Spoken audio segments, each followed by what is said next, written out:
Hey everyone, I'm Roland Coherent, and today I just want to make a short, silly video about the humorous, dumb things that have happened to me, either while I've been playing the game, or talking about the game, or even just thinking about the game and building decks, and I've realized what I was doing was kind of ridiculous.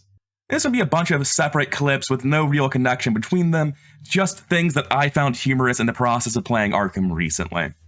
So to start us off, yeah, good job, Joe. You passed the book check, you got the clue. It's just a shame you didn't pass the friendship test and help Roland with his cover-up. I crack the case and take all the resources. We're supposed to be a team, Joe. So, relatively soon, one of my next campaigns is probably going to be Survivors only, and it had me thinking, why don't all Survivors just run Tempt Fate Ancient Covenant? Like, not entirely sarcastic, that seems like it's kind of sick. Okay, I legitimately spent about a minute trying to figure out how Sefina's name was spelled, because I couldn't find her on this list. Anyway, the reason I was thinking about Sefina is I realized that I could run a deck with even more cancels if I was in a Blessed team, because then I could run Ward of Radiance, and Protection, and Money Talks, and Counter Espionage, and 3 copies of the Painted World. And I don't know why you would ever need 11 cancels, but presumably once you're at 11 cancels in the Gold Pocket Watch, you're just worth being on the team, I hope. It's a fun deck. I don't think it's the good way to build Sefina, but it is fun. Coming over to the quote-unquote good way to build Sefina, though, as much as I think Moxie really deserves a place in Sefina, protecting it is really hard. Like, it gets a lot easier if you cut the lucky cigarette cases, but I'm super greedy. And at this point, this is a 3, 7, 10 experience Moxie, because I'm trying to protect it, and it's just not going well. Oh hey, I was wondering, did you know that 50% of all Seekers can run Promise of Power? That's crazy, isn't it? And here's another not-so-fun fact. The Enchanted Bow just isn't an item. Really ruining my backpack strats over here. Okay, I figured it out. I know how to make the Sister Mary deck better. You cut Holy Spear for Cyclopean Hammer, and you go straight to Power Gamer Hell. But on a slightly more serious and meaningful note, I think I might have cracked Roland. Instead of going Pure Fighter, I'm just going to run Practice Makes Perfect, Deduction, Perception, and Pendant of the Queen. Because why wouldn't you?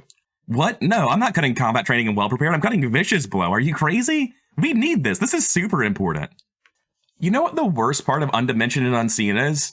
It has the audacity to punish me for resigning. I think I figured out a big part of why I had such a hard time considering moving up the bad Mystics to the B tier.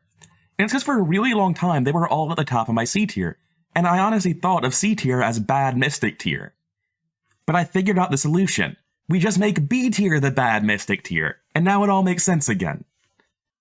Oh hey, not to be rude, but why aren't you running in the thick of it?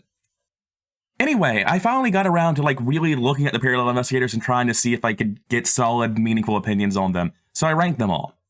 And you might ask, wow, why do you think Wendy Adams is the worst character in the game?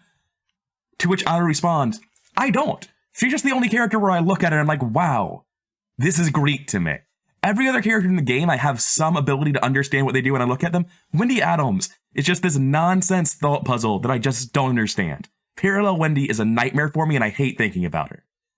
This is a good example of what I would call the jank problem, where you can make this really cool and obtainable Norman deck that uses Chthonian Stone and Protective Incantation and Seal of the 7th Sign to just turn off the Chaos Bag, which no one else can do.